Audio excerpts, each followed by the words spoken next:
very difficult.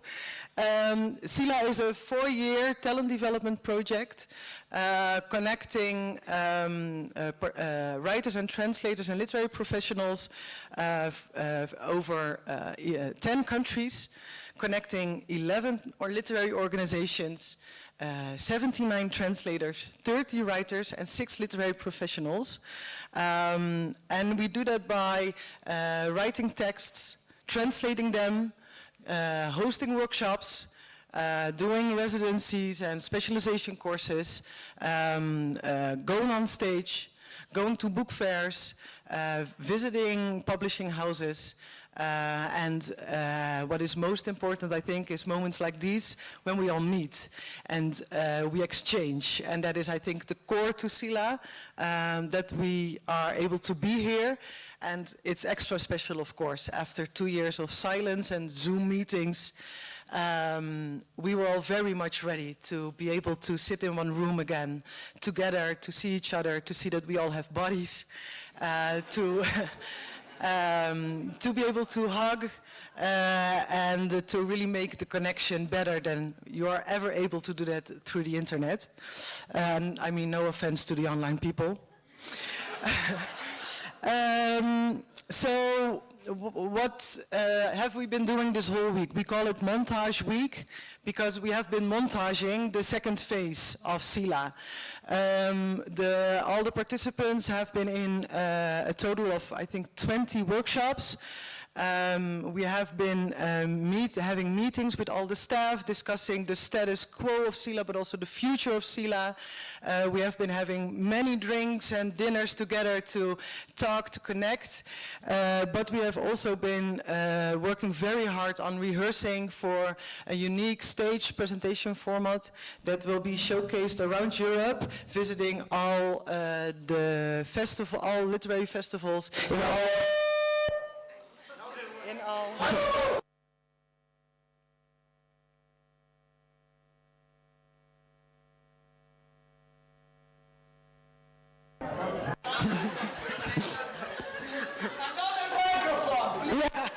Oh, this one, yeah, okay.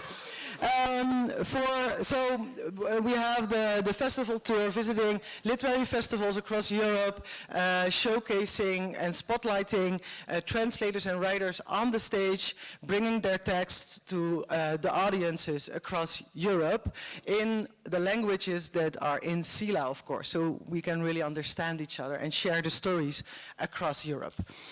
I think that fairly says it right about CELA. I have one practical thing for our participants. You might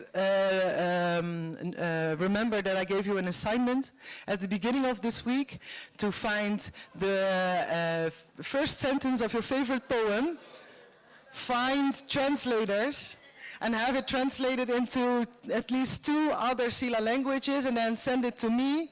And we will make like an experimental poetry CELA medley of it. Afterwards, I've already received it from some of you, so people are really doing it.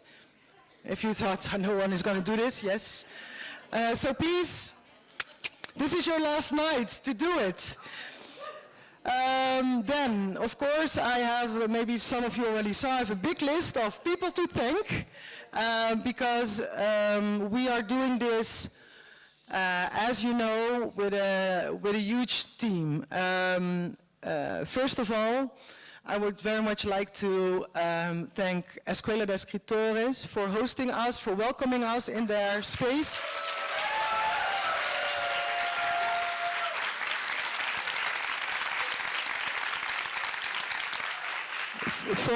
For me, and I hope for you as well, it was very inspiring to be there, to see the school, to see how you work, and also very inspiring to have your whole team be such a great host for us. So also the team, thank you so very much.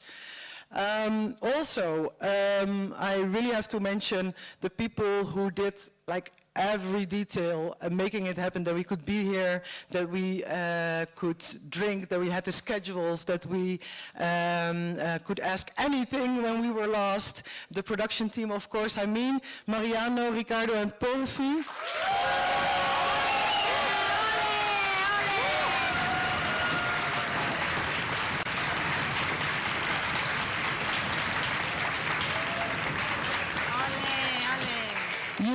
did such an amazing job, and I had so much fun also working with you, so thank you very much.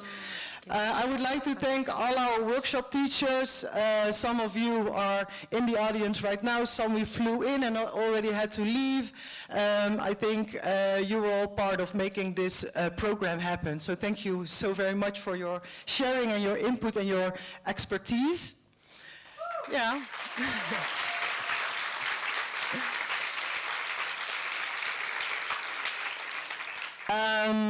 For the whole week, we had a photographer running around taking pictures of all our for all of our activities, some participants too, and making sure that we will remember this in decades.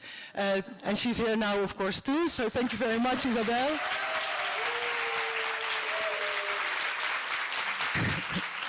Also, running around, doing the video shoots with the rehearsal teams, our great video crew who have made themselves almost invisible everywhere, but they shot it all, I think. So thank you very much.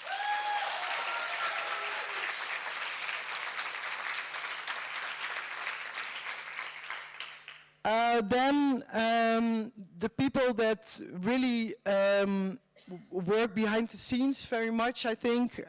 Not so much for me, but maybe for the audience, maybe sometimes even for you, but who really have the hearts to do this program, are really, really well invested into this program is all the staff that has been working and meeting with me on making CELA better and going forward, is the directors, the project managers, the communication managers, and all the literary professionals of all the partners in CELA. Thank you so very much for your engagement.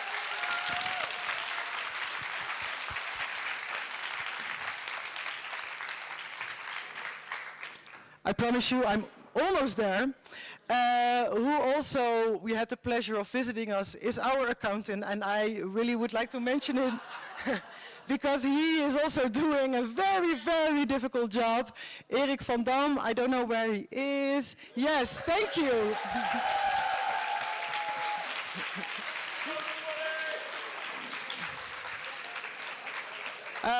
Then there's one person that I coordinate this project with, and it has been a great pleasure getting to know him through this project. I really admire his creativity, his ideas, and the energy that he brings to working in CELA, and also, of course, making it also look so very beautiful.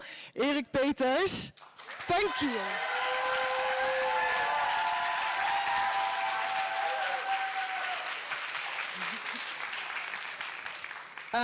And then, last but not least, what you are going to see tonight is the very, very hard work of our stage director, who has been preparing so thoroughly, reading all of the texts of the participants very, very well. He has been working almost day and night this last week, rehearsing with you, giving you as much input as possible for you to use in the coming years to hopefully maybe, well, I hope that you will take with it what you need from it, because I think it's very valuable what he can give you. And I'm really excited to see a bit of of the work that he did. And I would like a very big applause for Javier Montero. He's all the way in the back.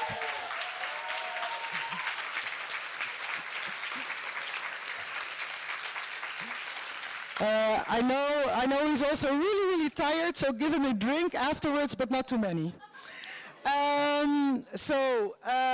We also have special guests here tonight from the Creative Europe desk in Spain, and they would also like to say a few words to welcome you all here. And I would like to ask to the stage Augusto Paramillo. Okay. I will be very brief. First, I will give you just a few words, but first, you are here. That's the main important thing. You are not anymore through the screen, but you are here just to touch each other physically. That's a real pleasure. This is the first thing. Second thing, Thank you very much for the invitation, because this is a very important thing for us as desk. You know that this CELA program has been funded by this European program, Creative Europe program. So please participate. That's the third thing I would like to say to you. Do not be afraid about the bureaucracy, the European papers, because we are there just to help you. Just contact your desk in your respective countries, because we are here just to help you. And please put your creativity in fulfilling the e-forms. Don't be afraid about the papers. That's also demand a kind of creativity. It's not only just creating novels or poetries, but also to fulfill e-forms. And third thing, I thank you very much, and now I'll give the floor to the real stars. That means you. Thank you very much.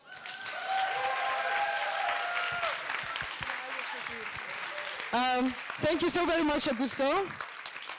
And also, if you're not in Spain, if there's a Creative Europe desk in your country, reach out to them, because they are there to support you and help you find funding where it can be found.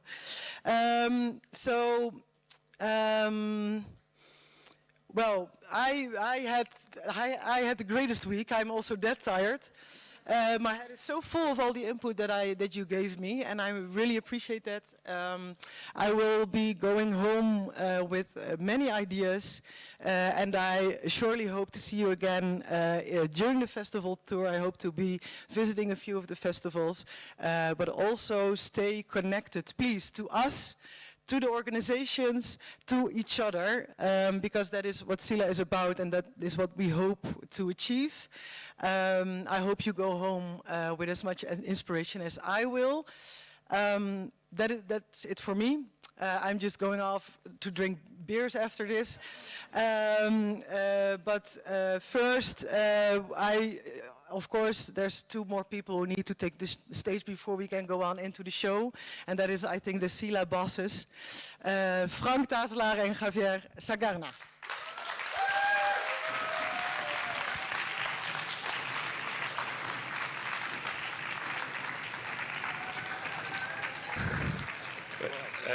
Okay, so thank you, Kim. Thank you to all of you for being here. Thank you for hugging. Thank you for writing. Thank you for drinking. Thank you for all the things that you are doing here. Thank you for being here. Thank you for trusting us as a host, and thank you for the night we are going to have now. No? Yeah, this is Europe. This is our Europe, as I said before, no? And it's really, really great to have you all here. You know where is your home? Yeah, in Spain now, it's Escuela de Escritores for all of you. And it has been really, really nice days for us, no? It has really been really exciting after all these days, after all this pandemic, after all this, to receive you all here and to see the atmosphere, this that is happening, and I don't have to mention, no? So I just want, before giving the word to Frank, that is Mr. CELA, as you all know, and I want to thank my team. I want to thank Escuela de Escritores team. I want to thank Germán, that is in charge of all the social networks, all of these. I want to thank Mariana, that is always hidden but always very useful. I want to thank, of course, Alejandro, that has been...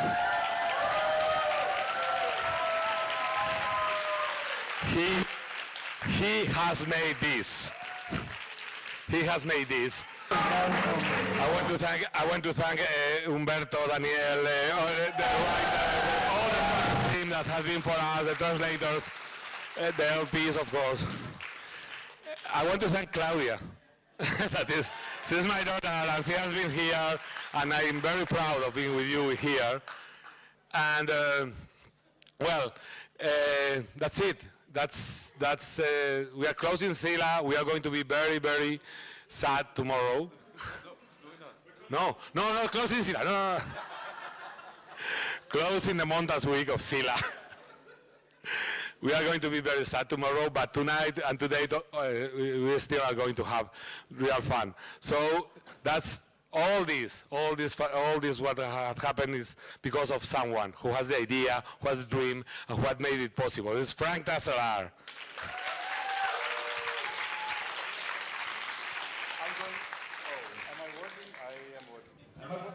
Yes. Okay, thank you. I'm going to keep it very, very short.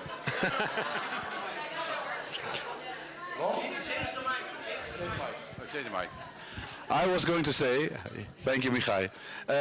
I'm going to keep it very, very short. Everybody's been thanked. It has to be thanked, I think. But of course, I want to thank you, Javier. Kim also mentioned it. The school was ours for a whole week. We were so welcome. And this is great. And thank you for not only this, but also thank you for your friendship. You all know we are brothers from another mother, but this is something else, right?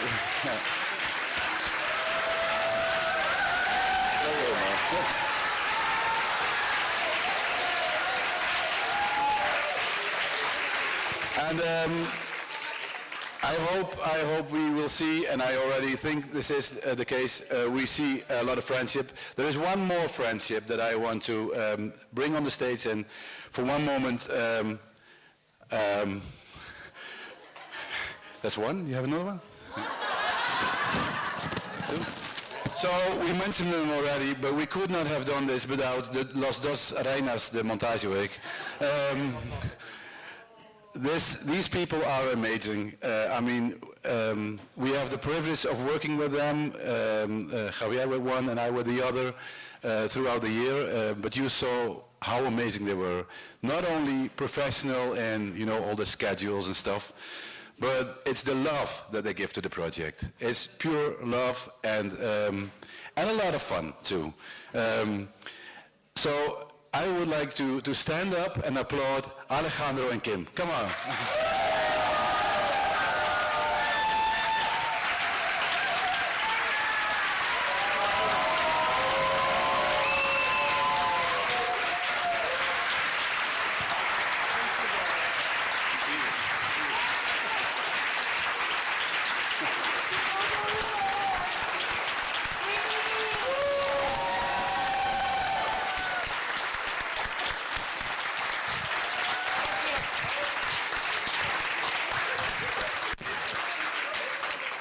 And then now, over to the exciting part of the evening.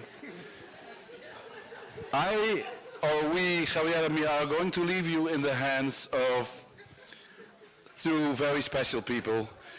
Can we have your applause, please, for Adriano and Ines? Thank you. Vado? Va, funziona? Gracias, gracias. Buongiorno a tutti! En inglés, hombre. En inglés. In English? Do you?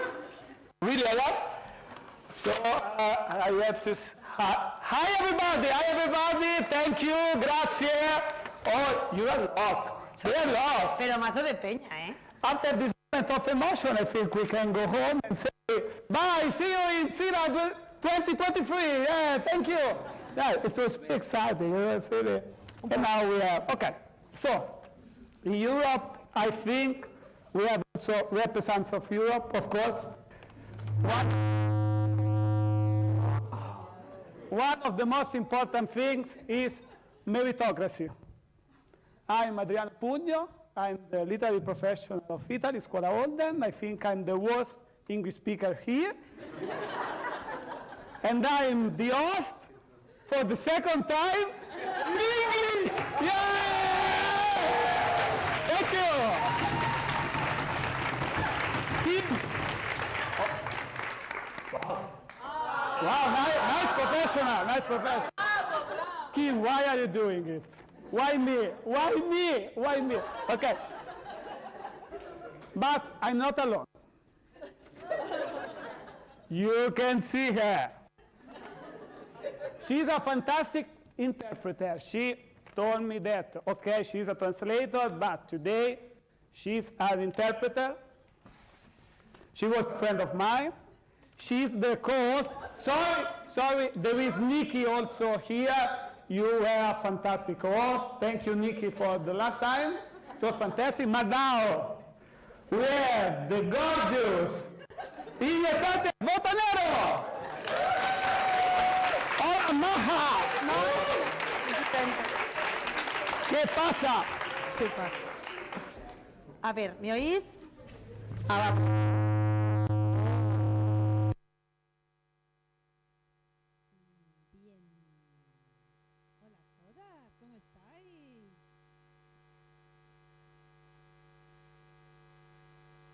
Adrián.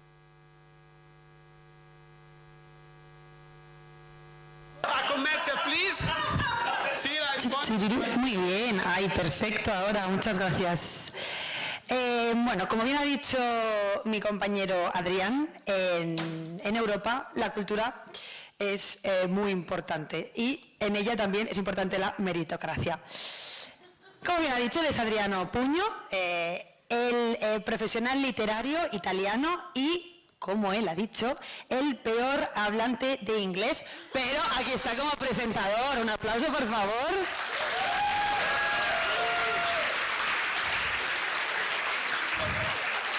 Algo ha tenido que hacer bien porque aquí está una segunda vez increíble, pero bueno.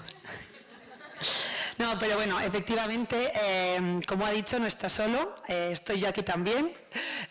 Os parecerá raro que esté hablando tan mal de él y también de mí, pero porque no soy solo la copresentadora, sino que también soy la intérprete. Entonces voy a hacer una fusión aquí de estilos muy artística y, como bien ha dicho, además de ser su intérprete, soy su amiga y me llamo Inés Sánchez Mesonero y soy de Salamanca.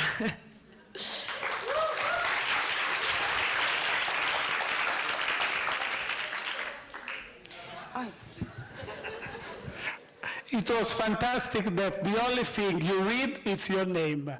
You say, I am. Okay, Ines Sánchez Botanero. Okay. It's there. It's the CELA. It was a really fantastic week. I have a recap like him, so I have to thank. No, sorry, this is the last part. Sorry. This week, what a week, huh? We have a lot of fun. So, a little recap here. This week. This is Sabotage from Eurovision. This week we have workshop, of course. Thank you for all the teachers here.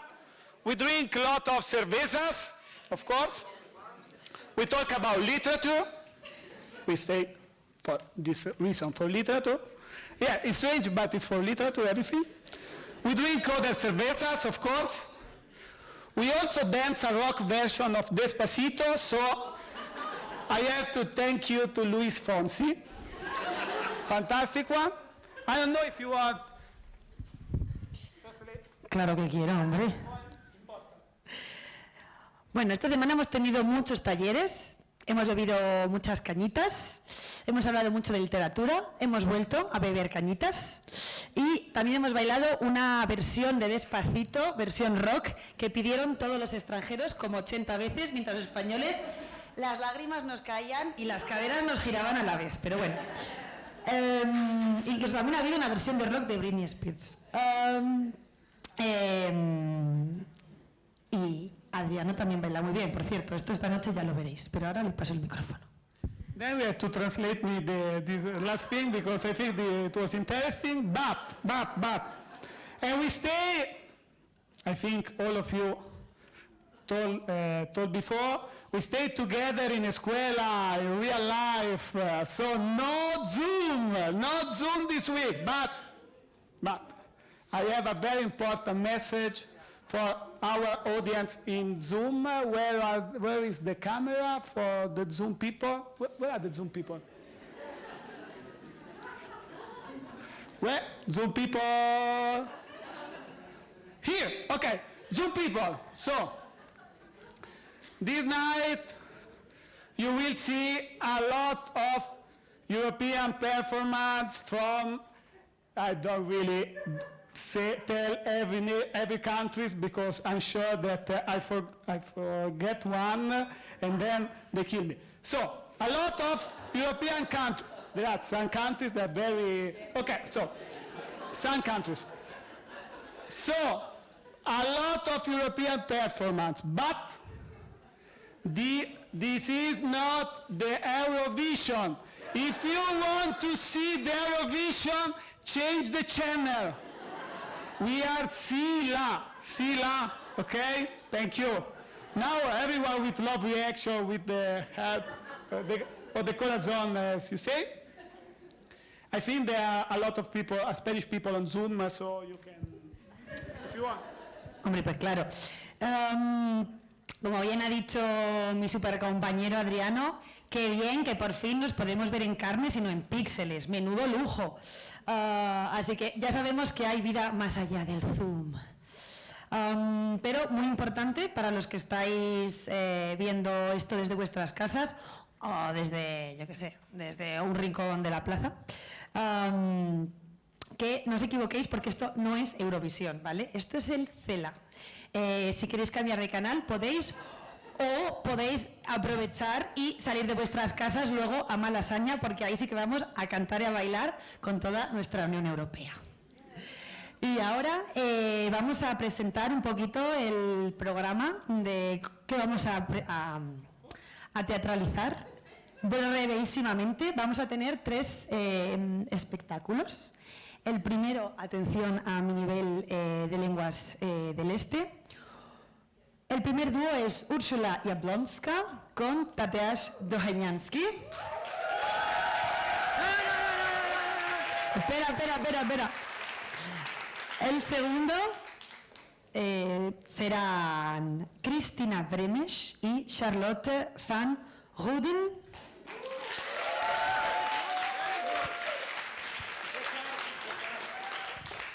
Y el tercer dúo serán Adriana Murat-Konings y Hilaria Garelli.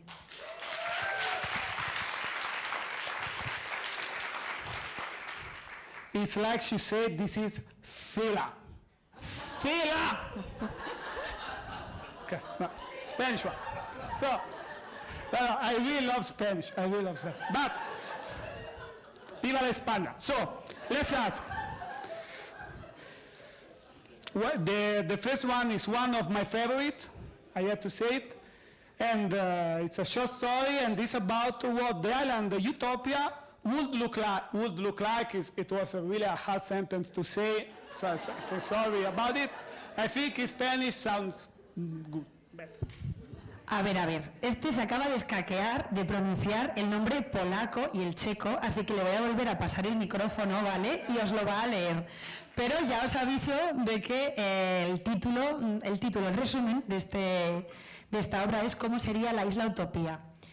Quindi ho chiesto, ahora hablo in italiano para que os quedéis todos flipaos, ho detto che non hai detto i nomi stranieri e quindi devi dirli perché io ho voglia di sentire la tua musicalità. Urszula Jablonska and Tadeusz Dochenianski. Yeah, we're good. Please, join us.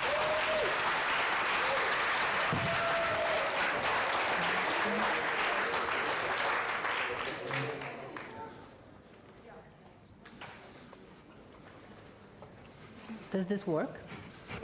Can you hear me? Great. And this? Yes. Szukałam po omacku, dopóki nie spotkałam Tomasza. Hledala jsem po slepu, dokud jsem nepotkala Tomáše. Jestem z wyspy, tak odpowiedział na moje powitanie. Uniósł brwi, gdy zapytałam z której. Wyspa nie ma nazwy, podobnie jak ludzie, którzy ją zamieszkują. Jsem z ostrova, pověděl na uvítanou. Zvedl obočí, když jsem se zeptala ze kterého. Ostrov nemá jméno, podobně jako lidi, kteří ho obývají. Opowiedział mi, że urodził się nad jeziorem. Jego matka leżała na posłaniu wśród białych prześcieradeł. Najstarsze, mądre kobiety trzymały ją za ręce i ocierały pot z jej czoła. Płonęły pochodnie. Inni mieszkańcy zgromadzili się wokół, tańczyli i śpiewali długo w noc. Vyprávěl mi, že se narodil u jezera. Jeho matka ležela na posteli v bílých prostěradlech. Nejstarší, moudré ženy ji držely za ruce a otírali z čela pot. Hořely pochodně. Kolem se shromáždili další obyvatelé, tančili a zpívali dlouho do noci. Gdy pojawił się na świecie, każdy chciał go podtrzymać chociaż przez chwilę. Nowe życie pachniało tajemnicą. Když přišel na svět, každý si ho chtěl aspoň na chvilku pochovat. Z nového života čišelo tajemství. Pierwsze lata życia spędził z rodzicami. Pił mleko matki i chłonął bezwarunkową miłość ludzi, którzy sprowadzili go na świat. První roky života strávil s rodiči. Pil matčino mléko a přijímal bezpodmínečnou lásku lidí, kteří ho přivedli na svět. Kiedy skończył 3 lata, przeniósł się do świetlicy, by mieszkać tam z innymi dziećmi. Dyżury przy nich pełnili wszyscy chętni mieszkańcy wyspy.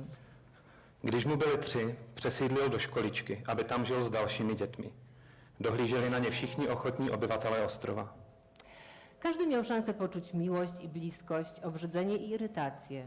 Rodzice mogli w każdej chwili go odwiedzić, jeżeli tylko także on wyraził ochotę na spotkanie. Každý měl možnost pocítit lásku a blízkost, odpor i podrážděnost. Rodiče ho mohli kdykoliv navštívit, pokud i on projevil o setkání zájem. Kiedy Tomasz był mały, nie lubił bawić się z innymi dziećmi. Opiekunki w świetlicy wiedziały o tym i pozwalały mu spacerować tam, gdzie tylko miał ochotę. Miały pewność, że każda napotkana osoba zaopiekuje się nim w razie potrzeby. Na wyspie nie było nieznajomych, więc nikt nie mógł go skrzywdzić. Když byl Tomáš malý, nerad si hrával s jinými dětmi. Pečovatelky ve školce o tom věděly a dovolovali mu, aby chodil, kam se mu zachce. Byli si jisté, že každý, koho potká, se o něj v případě potřeby postará. Na ostrově se všichni znali, takže mu nemohl nikdo ublížit. Tomasz bardzo lubił przyglądać się mieszkańcom. Jedni mieli skórę jasną i wrażliwą, choć wciąż paliło ją ostre słońce. Innym na czekoladowym ciele rosły kruczoczarne włosy. Tomáš velmi rád pozoroval ostrovany. Jedni měli kůži světlou a citlivou, ačkoliv na ní neustále pražilo ostré slunce. Jiným na těle čokoládové barvy vyrůstaly černočerné chlupy. Jedni golili głowy na łyso niczym mnisi. Inni pozwalali im rosnąć do ziemi i nigdy ich nie czesali. Jedni si holili hlavy jako mniši. Jiní si nechávali růst vlasy až na zem a nikdy je nečesali. Jedni stroili się w eleganckie suknie, na ustach połyskiwały im szminki, a na powiekach cienie. Innym za strój wystarczała opaska materiału na biodrach. Jedni se oblékali do vkusných hávů, na ústech jim zářily rtěnky a na očích stíny. Jiní se spokojili s kusem látky kolem boku. Kiedy przybyli na wyspę, nie było tam drzew ani jeziora. Czerwona ziemia pękała z braku wilgoci. Podziemne źródła wyschły dawno temu. Ludzie, którzy mieszkali tu wcześniej, wykarczowali lasy, żeby sprzedawać drewno. Wymęczyli ziemię intensywnymi uprawami. Kiedy nie zostało już nic, z czego mogliby wyspę ograbić, odpłynęli na inną. Když dorazili na ostrov, nebyly tam stromy ani jezero. Červená půda praskala kvůli nedostatku vlhkosti, podzemní prameny už dávno vyschly. Lidé, kteří tu dřív žili, vymítili lesy kvůli prodeji dřeva. Půdu vyčerpali intenzivním pěstováním. Když už nezbývalo nic, co by z ostrova mohli vytěžit, odpluli na jiný. Nowi przybysze słuchali ziemi. Zamykali oczy i kruszyli w dłoniach jej twarde grudki. Skonstruowali na wyspie tarasy, rowy i tamy, które spowalniały bieg deszczu ku morzu. Woda znowu wsiąkała w spragnioną ziemię. Po kilku miesiącach strumienie popłynęły. Najpierw pod ziemią, potem na niej. Po roku na środku wyspy zaczęło wzbierać jezioro, które przyniosło ze sobą zieleń. Noví přistěhovalci půdě naslouchali. Zavírali oči a drobili v rukou její tvrdé hrudky. Zbudovali na ostrově terasy, příkopy a přehrady, které zpomalovaly cestu deště do moře. Voda se znovu vsakovala do vyprahlé půdy. Po několika měsících se proudy daly opět do pohybu. Nejdřív pod zemí a potom na ní. Po roce se ve středu ostrova začalo plnit jezero, které přineslo zeleň. Pola urodziły zboża, z których mogli wypiekać pachnące chleby. Kępy fasoli, pomidorów i bakłażanów urodziły bujne warzywa. Na drzewach zaczerwieniły się owoce jabłek i mango. Mieszkańcy wyspy wiedzieli, że mogą zabrać ziemi tylko odrobinę więcej niż potrzebują, by przeżyć. Na polích se urodilo obilí, ze kterého mohli péct voňavé chleby. Trsy fazolí, rajčat a lilků přinesly bujné plody. Na stromech se začala červenat jablka a manga. Obyvatelé ostrova věděli, že mohou zemi vzít jen o málo víc, než potřebují k přežití. Umieli kochać osoby zwierzęce. Nauczyli Tomasza, że nigdy nie wolno zabić mu żadnej z nich. Na wyspie krowy i konie pasły się dziko. Dovedli milovat zvířecí bytosti. Tomáše naučili, že nikdy nesmí žádnou z nich zabít. Na ostrově se krávy a koně pásli volně. Konie czasem użyczały mu grzbietu, gdy musiał przemieścić się na drugi koniec wyspy. Krowy czasem użyczały mu mleka, gdy był chory i nie mógł sam odzyskać sił. Koně mu čas od času poskytovali svůj hřbet, když se potřeboval dostat na opačný konec ostrova. Krávy mu čas od času poskytovaly mléko, když byl nemocný a nemohl sám nabrat síly. Zawsze jednak musiał spytać zwierzę o zgodę. Patrzył mu głęboko w oczy i w myślach zadawał pytanie. Nauczyli go, jak słyszeć odpowiedź. Vždy se ale musel zvířete zeptat, zda souhlasí. Hleděl mu hluboko do očí a v myšlenkách pokládal otázku. Naučili ho slyšet odpověď. Gdy zakończył naukę, Tomasz był gotowy, by pracować jak inni. Na wyspie zawsze było coś do zrobienia. Trzeba było zasiać lub zebrać plony, przyrządzić jedzenie, sprzątnąć resztki, wybudować dom, utrzymać go w dobrej kondycji. Nikomu nie przydzielano więcej pracy niż innym, chyba że ktoś wyraził taką potrzebę. Když se Tomáš naučil vše potřebné, byl připraven pracovat jako ostatní. Na ostrově bylo stále co dělat. Bylo potřeba zasít nebo sklidit úrodu, připravit jídlo, uklidit zbytky, postavit dům, udržovat ho v dobrém stavu. Nikdo neměl víc práce než ostatní, leda, že by sám vyjádřil takovou potřebu. Gdy Tomasz kończył pracę, przez resztę dnia i nocy mógł robić to, co kochał. Kochał grać na gitarze. Harmonijne dźwięki budziły w jego sercu nieznaną wcześniej tęsknotę. Když Tomáš dokončil práci, po zbytek dne i noci mohl dělat to, co miloval. Miloval hru na kytaru. Harmonické zvuky vyvolávaly v jeho srdci dříve nepoznaný smutek. Rodzice Tomasza pamiętali nazwy filmów, które oglądali w kinach. Dotyk piany na skórze podczas kąpieli w wannie, smak zmrożonego wina w gorące popołudnie. Tomášovi rodiče si pamatovali názvy filmů, na které chodili do kin. Dotek pěny na kůži během koupele, chuť dobře vychlazeného bílého vína v horkém odpolední. Jednak na wyspie chcieli o tym zapomnieć. Wiedzieli, że gdy pojawi się chęć, by mieć więcej, nadejdzie pokusa, by wycinać drzewa i sprzedawać ich drewno, by kazać ziemi rodzić więcej i więcej. Ale na ostrově na to chtěli zapomenout. Věděli, že spolu s nutkáním mít víc přijde i pokušení vykácet stromy a prodat jejich dřevo, nařizovat zemi, aby rodila víc a víc. By zapomnieć, raz dziennie mieszkańcy wyspy spotykali się w niewielkich grupach. Po kolei wychodzili na środek kręgu i wyznawali innym swe najgłębiej schowane uczucia. Pragnę, mówili, pożądam, zazdroszczę. Z oczu płynęły im gorące łzy. Inni podchodzili wtedy do nich bardzo blisko, odplatali ich mocno ramionami i wtulali twarze w ich szyję. Trwali w ten sposób tak długo, aż ból osłabł, a w końcu odpłynął. Aby zapomněli, setkávali se obyvatele ostrova jednou denně v nevelkých skupinách. Postupně vstupovali do středu kruhu a vyznávali ostatním své nejhlouběji ukryté pocity. Lačním říkali, toužím, závidím, z očí jim kanuly horké slzy. Jiní k ním v té chvíli přistupovali velmi blízko. Pevně je objímali a přivinovali jejich tváře na svou hruď. Takto zůstávali, dokud bolest nezeslábla, až nakonec ustoupila úplně. Tomasz brał udział w tych sesjach, ale nigdy nie wychodził na środek. Nie pamiętał, nie zazdrościł, nie pragnął. Słyszał, jak najstarsi mieszkańcy szeptali, że kiedy odejdzie ostatni z tych, którzy pamiętają, sesje w ogóle nie będą już potrzebne. Tomáš se těch obřadů účastnil, ale do středu nikdy nevstoupil. Nevzpomínal si, nezáviděl, nelačnil. Slyšel, jak si nejstarší ostrované šeptali, že až odejde poslední z těch, kteří si vzpomínají, obřady už nebudou třeba. Myślisz, że mogłabym popłynąć na wyspę? Spytałam Tomasza nieśmiało. Myslíš, že bych mohla odplout na ostrov? Zeptala jsem se nesměle Tomáše. Dziś nie wiem już, jak tam dotrzeć, powiedział Tomasz powoli, ale wiem, że jest to możliwe. Dnes už nevím, jak se tam dostat, řekl Tomáš pomalu, ale vím, že je to možné. Gdy powiedział, że chce wyjechać, w uszach długo dźwięczały gongi, które przywoływały wszystkich na wspólne zebranie do auli nad jeziorem. Když oznámil, že chce odjet, v uších mu dlouho zněly gongy, které všechny svolávaly na společné setkání do sálu u jezera. Na wyspie nikt nie ma władzy nad drugim człowiekiem. Nie spisano żadnych praw, które rządziłyby życiem mieszkańców. Właściwie obowiązuje tam tylko jedno. Każdy może robić to, na co ma ochotę, dopóki nie przeszkadza drugiemu. Na ostrově nemá nikdo vládu nad jiným člověkem. Nebyly tu sepsány žádné zákony, kterými by se život obyvatel musel řídit. Ve skutečnosti tam platí jediné. Každý může dělat to, na co má chuť, dokud neomezuje druhého. Czasem zdarzało się, że dwie osoby wchodziły sobie w drogę.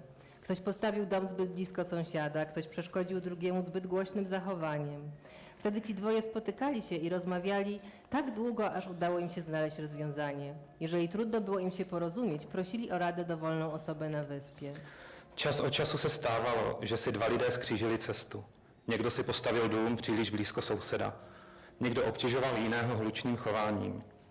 Tehdy se dotyční sešli a hovořili tak dlouho, dokud se jim nepodařilo najít řešení. Pokud se nebyli schopni domluvit, požádali o pomoc kohokoliv na ostrově. Już wcześniej zdarzało się, że gongi dzwoniły na wspólne zebranie. Už dřív se stávalo, že gongy svolávaly na společné setkání. Mieszkańcy zasiadali wtedy w wielkim kręgu i obradowali tak długo, aż wszyscy byli zadowoleni z rozwiązania. Czasem zajmowało to całe dnie, a czasem tygodnie. Ostrované si v takových chvílích sedali do velkého kruhu a radili se tak dlouho, dokud nebyli všichni spokojeni s výsledkem. Někdy to trvalo celé dny, ale někdy i týdny. Jednak wyjazd Tomasza to był problem zupełnie nowego rodzaju. Dziś już nie pamięta, ile tygodni obradowali, zanim wszyscy zgodzili się na rozwiązanie. Jednak niewielu było prawdziwie zadowolonych. Najstarsi mieszkańcy wyspy mieli łzy w oczach, gdy szykowali łódź, która miała ponieść Tomasza w morze. Wszyscy wiedzieli jednak, że jeżeli powiedzą nie, wyspa przestanie być wyspą. Tomášův odjezd však byl problémem zcela nového druhu. Dnes už si nevzpomíná, kolik týdnů se radili, než nalezli společné řešení. Jen málo kdo byl ale skutečně spokojený. Když chystali loď, která měla Tomáše odvést na moře, měli nejstarší obyvatelé ostrova slzy v očích. Všichni však věděli, že pokud řeknou ne, ostrov přestane být ostrovem.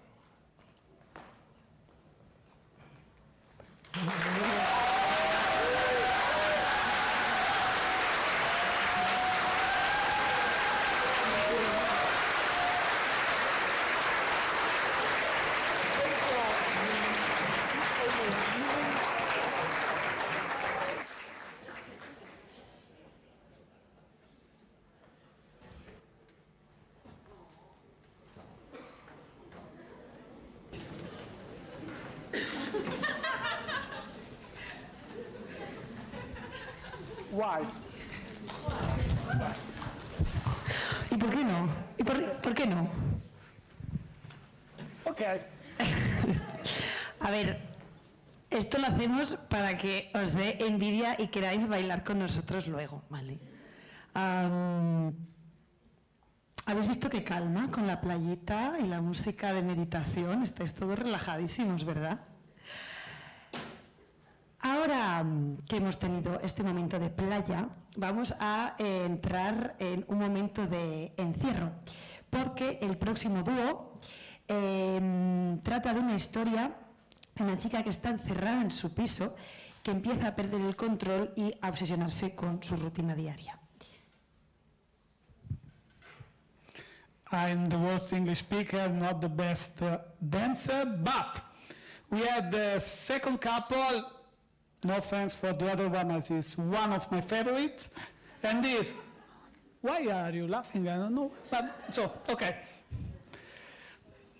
So Ines, they are Christina Vermeesch and Charlotte van Roden. Quite good, okay. And the short story is about a girl locked in a flat starting to lose control and obsessing over her daily routine. Please join us. Thank you.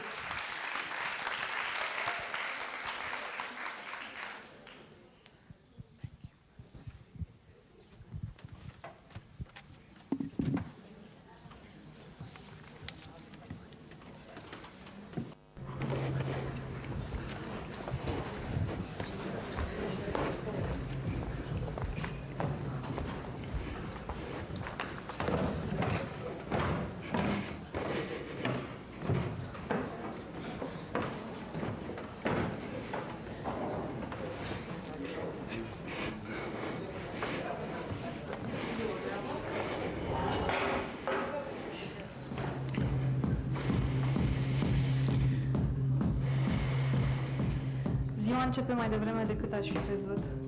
Pusesem alarma să sune la ora 5:56 din mai multe motive.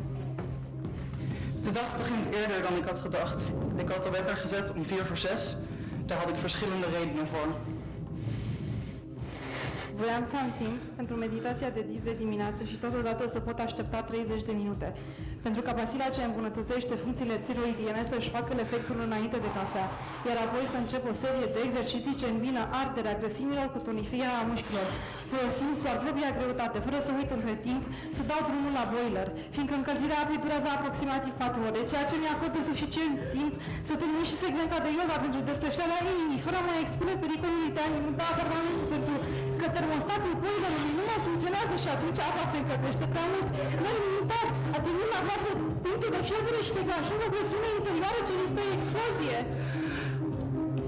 Ik wilde tijd hebben voor mijn ochtendmeditatie en ook om 30 minuten te kunnen wachten, zodat de pil die mijn schildklierfunctie verbetert al begint te werken voor mijn kopje koffie en ik daarna kan beginnen aan een reeks oefeningen die de werkverbranding aanzwengelen doordat ik al mijn spieren aanspan met behulp van niets meer en niets meer dan mijn eigen gewicht, zonder dat ik in de tussentijd vergeet de boiler aan te zetten, aangezien het zo'n 4 uur duurt om het water op te warmen, wat mij genoeg tijd geeft om een serie yoga-oefeningen te doen die mijn hart uit de krant moeten halen, zonder dat ik het risico loop dat mijn appartement overstroomt, omdat de thermostaat van de boiler niet meer werkt en het water zomaar veel te warm kan worden, waardoor het haast het kookpunt bereikt en er binnenkant druk ontstaat die een explosie kan veroorzaken.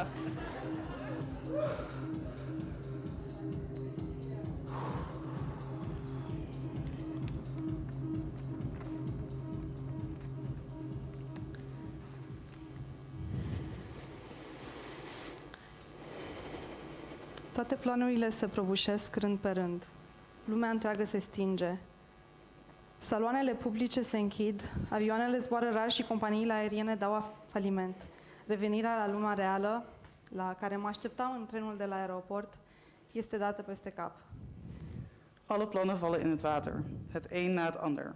In de hele wereld gaat het licht uit. De openbare galerieën sluiten, vliegtuigen starten nog maar zelden en vliegtuigmaatschappijen gaan failliet. De terugkeer naar een werkelijke wereld die ik verwachtte in de trein vanaf het vliegveld wordt op zijn kop gezet. Un virus al cărui nume se termină în vid, migrează de la est la vest și se anunță în chip concret pe o plajă cambogiană, unde văd primii călători și cherneri cu capul pe jumătate acoperit cu o mască de unică folosință. Een virus waarvan de naam eindigt in vit, ofwel leegte, vacuüm, migreert van oost naar west en kondigt zich concreet aan op een Cambodjaans strand, waar ik de eerste reizigers en obers zie, van wie het gezicht half verscholen zit achter een wegwerpmondkapje.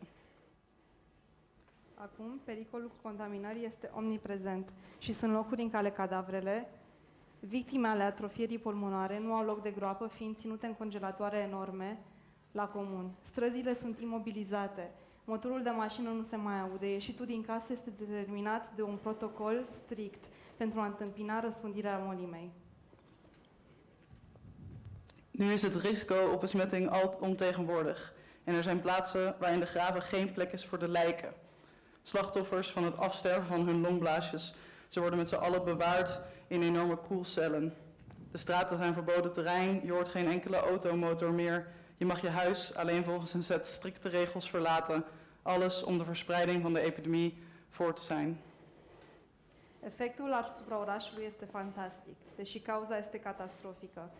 În țesătura urbană se așteaptă o pace rară, un timp de retragere și reflecție. Het effect op de stad is fantastisch, al is de oorzaak catastrofaal. In het weefsel van de stad daalt een zeldzame vredigheid neer, een periode van terugtrekking in jezelf en reflectie.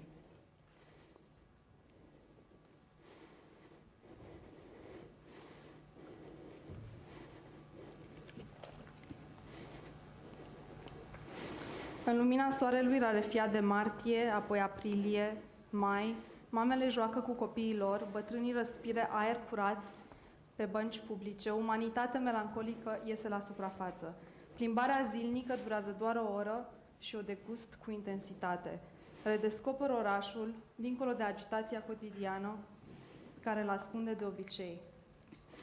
In het ijle zonlicht van maart, dan april, mei, voetballen moeders met kinderen. Oudjes halen diep adem in de schone lucht op openbare bankjes.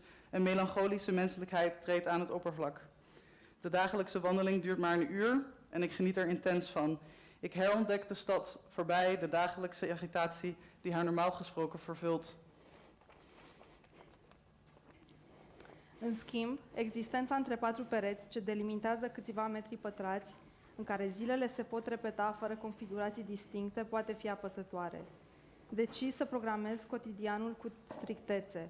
Accept că ea nu poate veni, că desenul meu nu va avea parte de o primă vizibilitate, că rezidența în Elveția este compromisă, că urmează o perioadă lungă de tăcere și un viitor în care trebuie să o iau de la capăt. Aan de andere kant kan het bestaan tussen 4 muren die luttele vierkante meters afbakenen, waartussen de dagen zich zonder duidelijke verschillen kunnen herhalen, deprimerend zijn. Ik besluit mijn dagen strikt in te delen. Ik aanvaard dat Jacob niet kan komen, dat mijn tekening nog niet tentoongesteld zal worden, dat ik naar mijn beurs voor de reis naar Zwitserland kan fluiten en dat er nu een lange, stille periode volgt en een toekomst waarin ik van voren af aan zal moeten beginnen.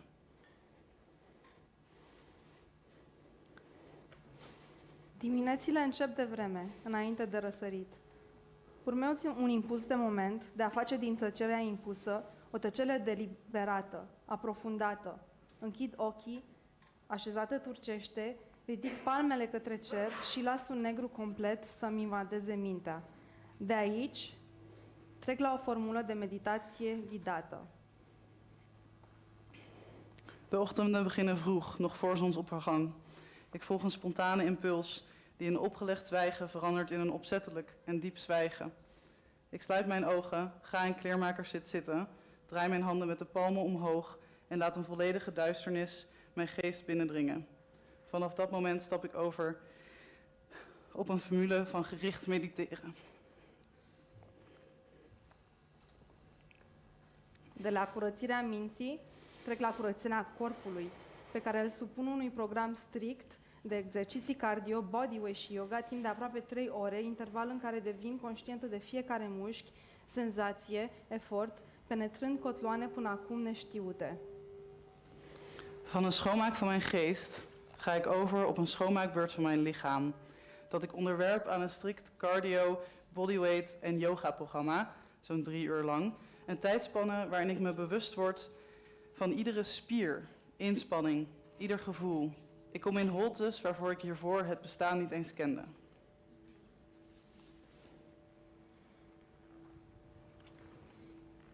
Sunt conștientă de inimă, umeri, burecul degetelor, rotulele genunchilor, respirația pe nas, centrul stomacului. Ik ben me bewust van mijn hart, schouders, de kussentjes van mijn vingers, mijn knieschijven, de ademhaling door mijn neus, het binnenste van mijn maag.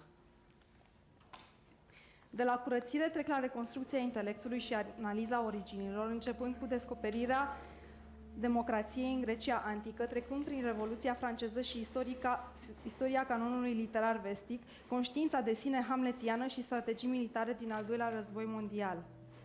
Până la condițiile stranii în care am fost adusă pe lume acum mai bine de 30 de ani. Van de schoonmaak stap ik over op het herstellen van mijn intellect en het analyseren van bepaalde momenten. Te beginnen met de ontdekking van de democratie en het oude Griekenland, via de Franse Revolutie en de geschiedenis van de westerse literaire kanon, het Hegeliaanse zelfbewustzijn en militaire strategieën in de Tweede Wereldoorlog, tot aan de vreemde omstandigheden waarin ik op de wereld ben gezet, inmiddels 30 jaar geleden. De ziua lui Jacob petrecem câteva ore împreună dezbrăcați pe telefon. Op Jacobs verjaardag brengen we samen, naakt, een paar uur aan de telefoon door. 4 zile mai târziu este ziua mea. Mă trezesc cu gândul de a o petrece cât mai normal, fără să mă abat de la programul strict. Dacă las câteva secunde de ezitare, fără strictă coordonare, mă tem de o catastrofă, de un episod lung și vâscos, în care nu mai voi putea să mă ridic din pat, fiindcă nu am niciun motiv să o fac. 4 dagen later ben ik jarig. Ik word wakker met de gedachte dat ik de dag zo normaal mogelijk wil doorbrengen, zonder af te wijken van mijn strikte programma. Als ik een paar seconden twijfel, zonder strikte coördinatie, word ik bang voor een catastrofe, een lange, zwarte en kleverige toeval, waardoor ik niet meer uit bed zal kunnen komen, omdat ik daar geen enkele reden toe heb. Și exact acest lucru se întâmplă.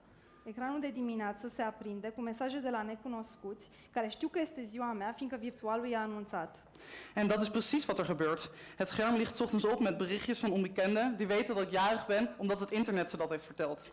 După prânz încep să mă întreb dacă Iacob plănuiește un apel special ce presupune pregătiri și de aceea nu am primit niciun semn. Na het middaguur begin ik me af te vragen of Jacob misschien een speciaal telefoontje heeft gepland dat voorbereidingen vereist en of hij daarom niets van zich heeft laten horen. Petrec restul zilei cu telefonul în mână și o stare de susceptibilitate crescândă. De rest van de dag breng ik door met de telefoon in mijn hand en in een toenemend labiele staat.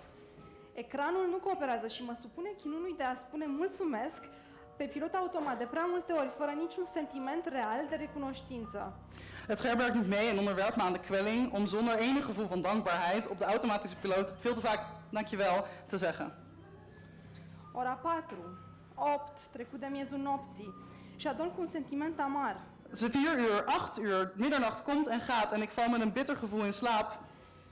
Fără să fie ieșit din casă. Zonder dat ik het huis uit ben geweest. Fără să fi celebrat cu un pahar. Zonder dat ik het heb gevierd met een glas wijn. Fără să întâlnesc o singură persoană. Zonder dat ik ook maar iemand in het echt heb Fără ontmoet. rază de soare, reliștită de iminența unui gol și mai gol între cei 4 pereți albi.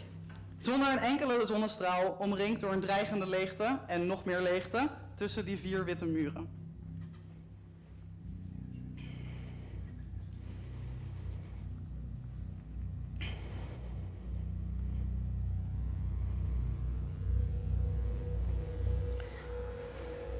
A doua zi, în lumina incipientă a dimineții, observ că tulpina singurei vietăți ce mă consolează, o plantă iuca pe nume Gigi, s-a frânt.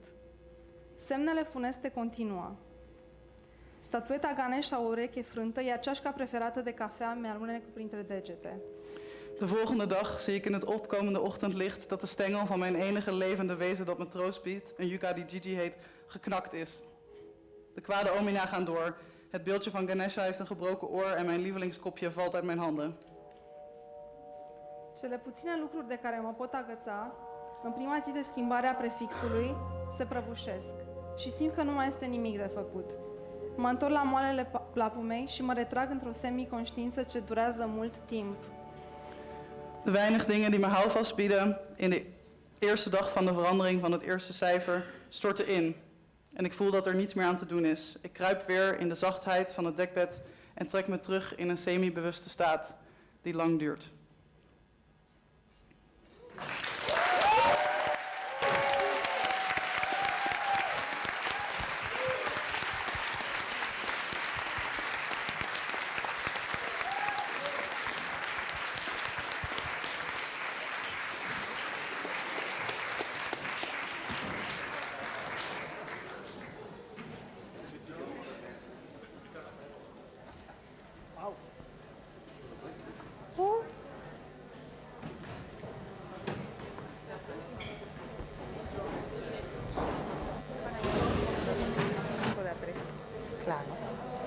Haciendo cosas. A little bit while you talk.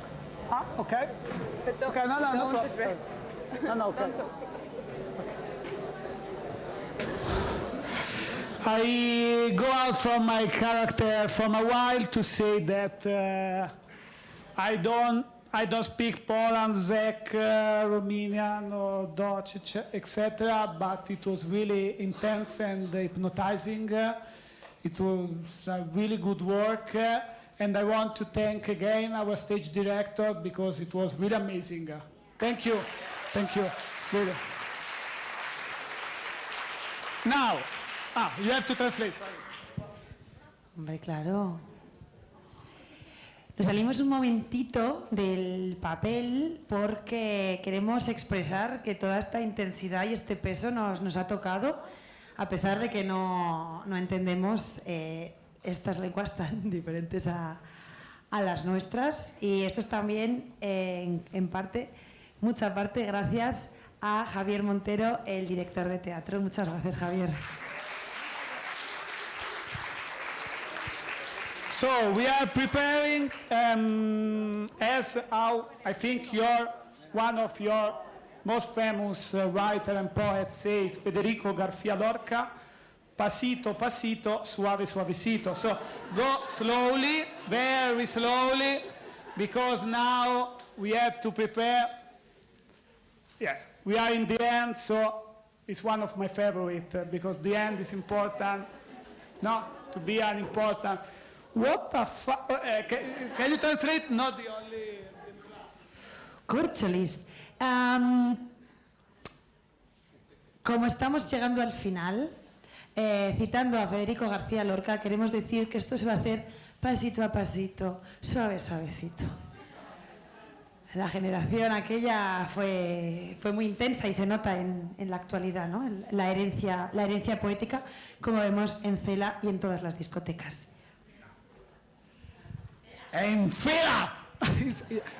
It's Phonec, and it's the third year of CELA, the second one.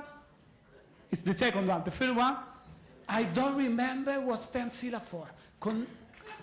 Connecting. Emergent, not emergency. Emergency last year for the, no, emerging literary artist. Yeah? Really? Thank you. I don't know the translation in Spanish of fila, what could be. I'm going to add something in English y luego lo traduzco al español. I like the idea of emergency literary artist because, yes, we are in an emergency. Yes. Nada, solo quería añadir que a lo que ha dicho Adriano, que no estaba muy seguro de acordarse de las siglas del CELA, porque no es de Camilo José Cela, aunque muchos creáis que sí.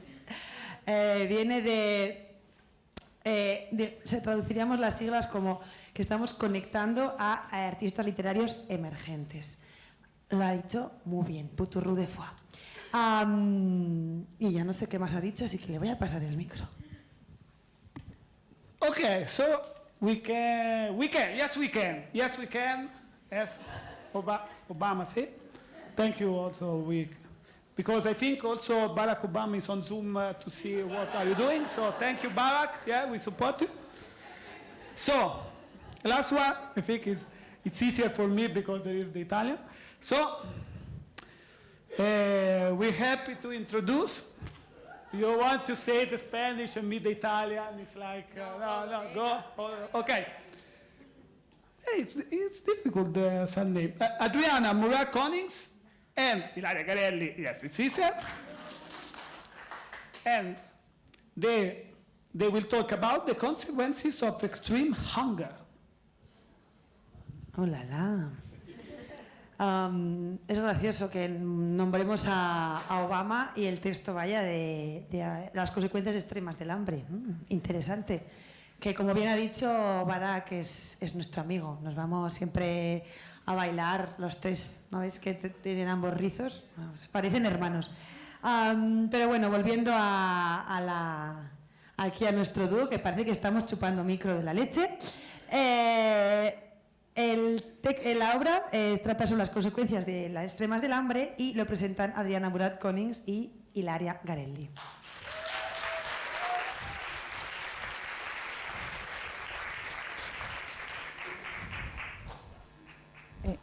¿Los micrófonos? Ah, sí. ¿Está ya? ¿Se me oye? ¿Sí? Vale. Como era habitual, esa mañana se despertó con hambre. Come al solito, quella mattina si svegliò affamata. Los graznidos de los patos que sobrevolaban el tejado resonaron en las paredes del dormitorio y la niña se incorporó sobre la cama. Los patos habían llegado a casa de su abuela desde lejos, tal vez desde otro continente, agitando sus alas. Lo starnazzare delle anatre che sorvolavano il tetto risuonò fra le pareti della stanza e la bambina si tirò su dal letto. Le anatre erano arrivate a casa di sua nonna da lontano, forse da un altro continente, sbattendo le ali. De un día para otro había dejado de ir al colegio y la mandaron allí con su abuela, que vivía junto a un lago, a kilómetros del pueblo más cercano. A nadie le importaba. Sus padres buscaban intimidad o estaban trabajando. Allá en la ciudad no estaba claro. Da un giorno all'altro la bambina non era più andata a scuola e l'avevano mandata lì, dalla nonna, che abitava sulla riva di un lago, a chilometri dal paese più vicino. Non interessava nessuno. I suoi genitori cercavano intimità o stavano lavorando laggiù in città, non era chiaro. De lo que no dudaba era de los temblores de su estómago cada mañana, pero también a media tarde. Se señalaba la tripa. Hambre, le decía a su abuela. Quello di cui non dubitava era il borbottio del suo stomaco ogni mattina e a metà pomeriggio. Si indicava la pancia. Ho fame, diceva la nonna. Para desayunar, su abuela le tostaba una rebanada de pan y se aseguraba de que la cantidad exacta de margarina estuviera extendida sobre la miga amarnada. Si estaba de buen humor, la consentía con una cucharadita de mermelada, esparcida hasta que lo único que quedaba sobre el pan era una fina capa rosada, gelatinosa. Con eso te sobra, le decía después de pellizcarle el antebrazo con sus dedos huesudos. Per colazione la nonna le tostava una fetta di pane, accertandosi di aver steso la quantità corretta di margarina sulla mollica brustolita. Se era di buon umore, la viziava con un cucchiaino di marmellata, spalmata a tal punto da lasciare sul pane soltanto un sottile strato rosaceo, gelatinoso. Così ne hai da vendere, le diceva, pizzicandole l'avambraccio con le dita ossute. La niña masticaba cada esquina de la rebanada y recorría con los dientes el perímetro de la corteza.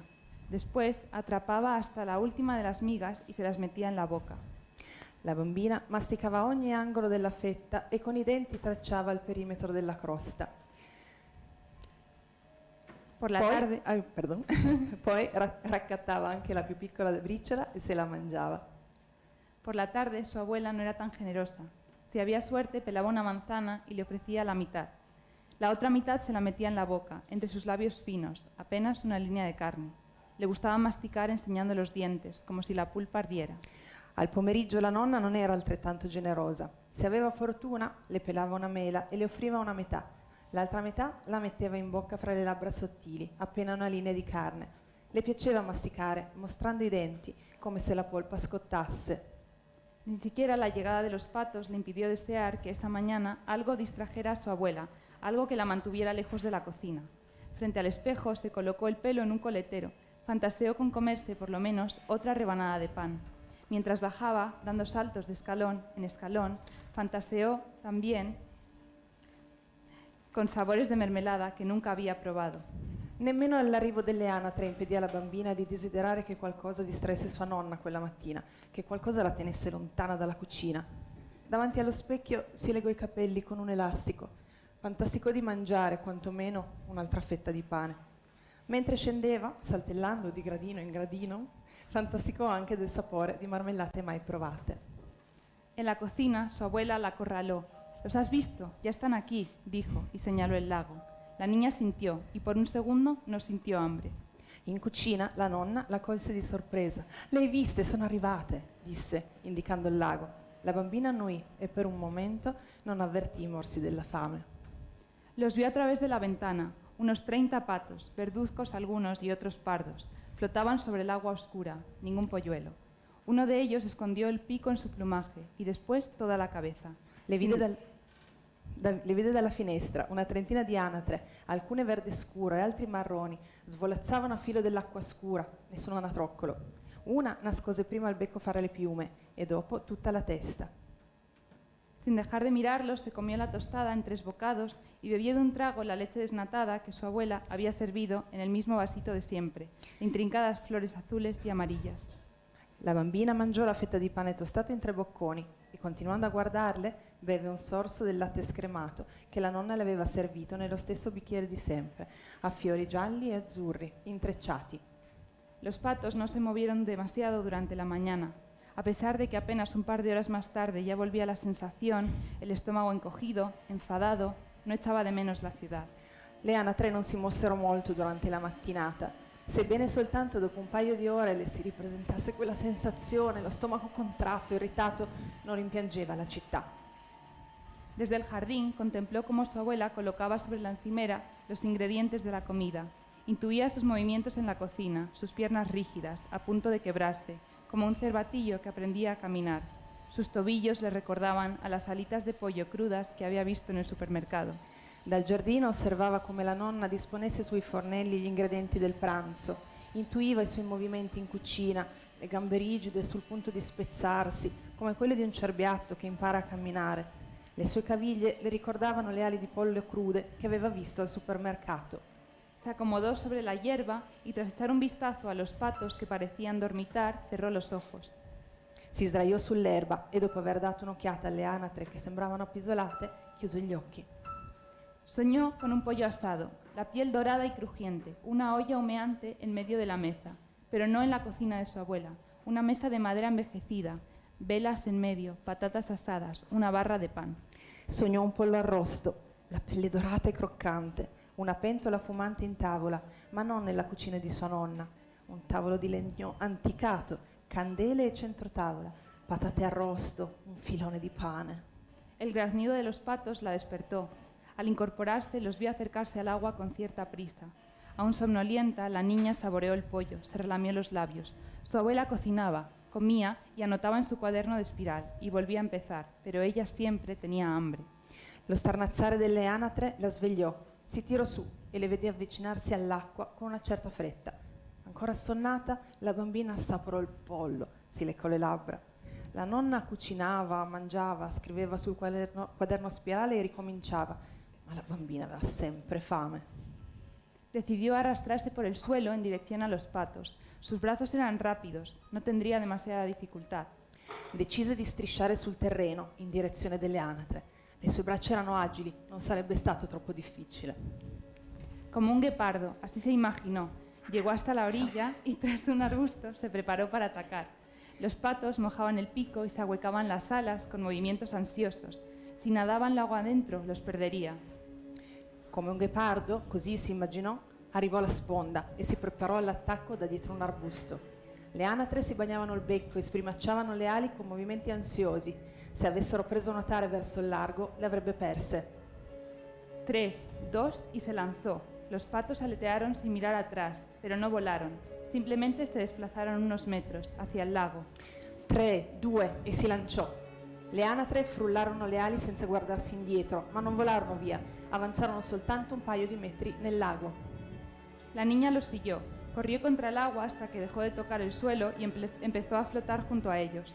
La bambina le seguì, corse verso l'acqua fino a che non ebbe più terra sotto i piedi e iniziò a galleggiare insieme a loro. De pronto escuchó un conciso pero agudo «no», y al girarse vio a su abuela descalza en el jardín. «Ah», la oyó gritar al pisar las malas hierbas, el suelo árido de verano, pero no paró. Di colpo udì un conciso ma acuto «no!» e girandosi vide sua nonna scalza in giardino. «Ai!» la sentì esclamare mentre calpestava le erbacce e l'arido terreno estivo, ma la bambina non si fermò. De reojo vio sus brazos agitándose desde la orilla, pero ella no tenía prisa por volver, solo tenía hambre. Siguió avanzando en el agua, tratando de no salpicar ni causar más escándalo. Con la coda dell'occhio vide le braccia della nonna agitarsi dalla riva, ma non aveva fretta di tornare.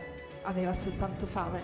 Continuò ad avanzare nell'acqua, cercando di non fare schizzi né ulteriore chiasso. Más allá de las vallas de madera resecada que rodeaban la casa, solo había campo. Sus padres estaban a kilómetros de allí. El autobús pasaba 2 veces al día. Por más que gritara, a su abuela no la escucharía nadie. Oltre allo steccato di legno secco che circondava la casa c'era solo campagna. I suoi genitori erano lontani chilometri da lì. L'autobus passava 2 volte al giorno. Per quanto la nonna urlasse, nessuno l'avrebbe udita. La bambina dava bracciate lente nell'acqua. I pantaloni corti e la maglietta le si attaccavano alla pelle. A poco i suoi piedi non toccarono più il fondo. La niña daba brazadas lentas en el agua oscura. Los pantalones cortos y la camiseta se le pegaban a la piel. Poco a poco sus pies dejaban de tocar fondo. Desde la orilla escuchó el sonido de zancadas torpes. Su abuela se metía en el lago, salpicando a su paso. Suplicaba, una vez más, que se detuviera, pero ella desapareció bajo el agua y buceó. Dalla sponda del lago udì il suono di falcate affannose. La nonna stava entrando nel lago, schizzando a ogni passo. Supplicava ancora una volta alla nipote di fermarsi, ma lei scomparve sott'acqua e nuotò. Asomó la cabeza y cuando su abuela hubo alcanzado el centro del lago, volvió a hundirla. La boca se le llenó del sabor herbáceo y tibio del lago. Escuchó el chapoteo de la anciana y con horror vio a los patos alejarse. Tirò fuori la testa e quando la nonna arrivò al centro del lago la immerse di nuovo. La bocca le si riempì del sapore erbaceo e tiepido del lago. Udì il tonfo dell'anziana e con terrore vide le anatre allontanarsi. Sin rendirse los persiguió. Volvió a desaparecer bajo el agua y cuando estaba a punto de quedarse sin respiración, asomó la cabeza, solo lo suficiente para poder respirar. Ostinata, la bambina le inseguì, scomparve ancora sott'acqua e quando fu sul punto di rimanere senza fiato, tirò fuori la testa, giusto il tempo di respirare. Una pluma verde y solitaria flotaba cerca de sus ojos. Uno de los patos había quedado atrás, a un par de metros del grupo, Casi podía acariciarlo con las yemas de los dedos. Una piuma verde e solitaria galleggiava accanto ai suoi occhi. Un'anatra era rimasta indietro, a un paio di metri dal gruppo. Poteva quasi sfiorarla con i polpastrelli. Se lanzó estirando los brazos. Si tuffò allungando le braccia. Notó contra su piel las alas impermeables del animal. Abrazó el cuerpo redondo y carnoso contra sí. Sentì contro la pelle le ali impermeabili dell'animale e ne strinse il corpo, rotondo e carnoso. El pato se agitó, alertando a los demás, que aletearon unos metros más allá. L'anatra si agitò e mise in allerta le altre, che svolazzarono qualche metro più in là.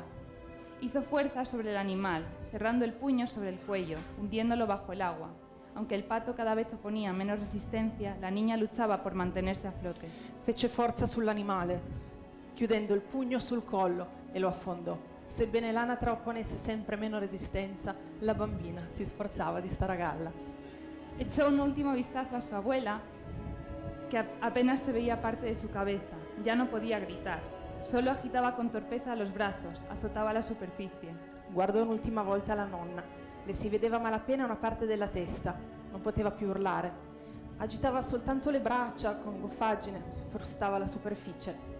Con el pato en la mano, ya inmóvil, se acercó a ella, tímida. Se detuvo a una distancia segura y entornó los ojos. Le si avvicinò incerta, con l'anatra in mano, ormai immobile. Si mantenne a distanza di sicurezza e aguzzò la vista. Contempló en silencio cómo la mata de pelo pálido desaparecía en la oscuridad del lago. A los pocos segundos, donde flotaba el cuerpo anciano y huesudo, solo quedaba un tímido rastro de burbujas, una última bocanada de aire que no tardó en desaparecer. Contemplò in silenzio come la chioma di capelli cerei scompariva nell'oscurità del lago. In pochi secondi, dove prima galleggiava il corpo anziano e ossuto, rimaneva soltanto una timida scia di bolle, un'ultima boccata d'aria che non tardò a svanire.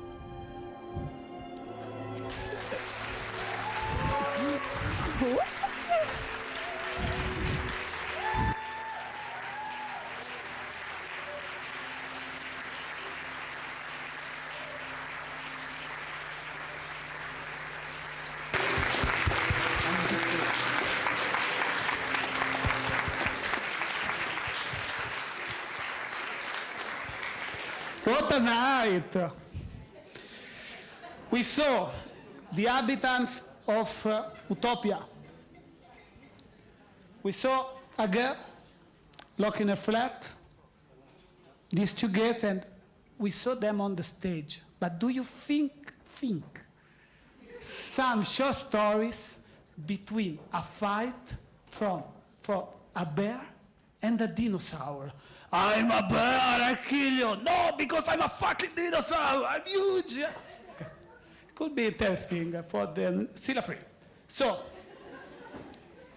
this is the muchas gracias moment, of course. And for it, because Kim said it English obviously better than me, obviously. I have to say only one last thing. Muchas gracias, Inés, because you're crazy. So, gracias.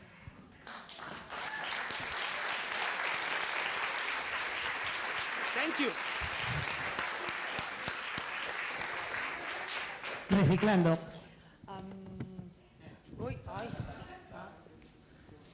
La segunda vez, pero bueno, da igual. Muchas gracias, Adriano. Eres majísimo. Voy a hacer brevemente la ronda de agradecimientos que ya hizo Kim antes en inglés. Muchísimas gracias a todos los asistentes, incluidos los zumeros. Muchas gracias.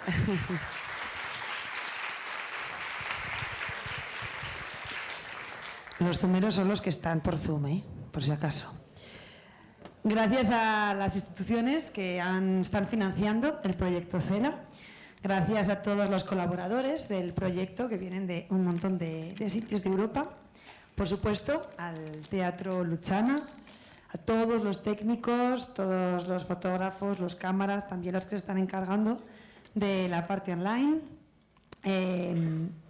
Muchas gracias a especiales, muy, muy especiales y de corazón, a Frank, Kim, Javier y Alejandro.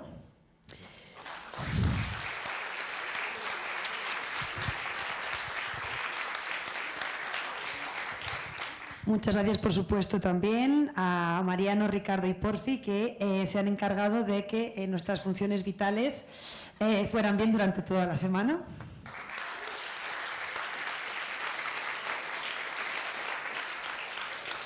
Gracias también de nuevo a Javier, el director, que ha hecho que estas magníficas obras de teatro sean posibles. Y también de la Escuela de Escritores a todos los trabajadores, a Lara, a Humberto y un largo etcétera. Y, por supuesto, como ya hemos dicho, muchísimas gracias a Adriano, que es un honor estar con él aquí haciendo el tonto y presentando.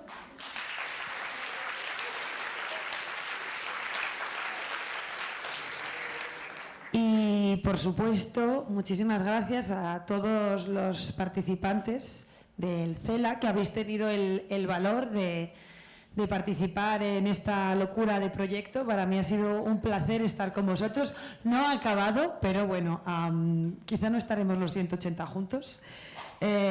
Así que bueno, esto no es un adiós, es un hasta luego. Y no acabo la frase porque vais a aplaudir, se lo paso ahí. I have to close. So let's go to drink and to dance, right? That's closing. Let's closing together.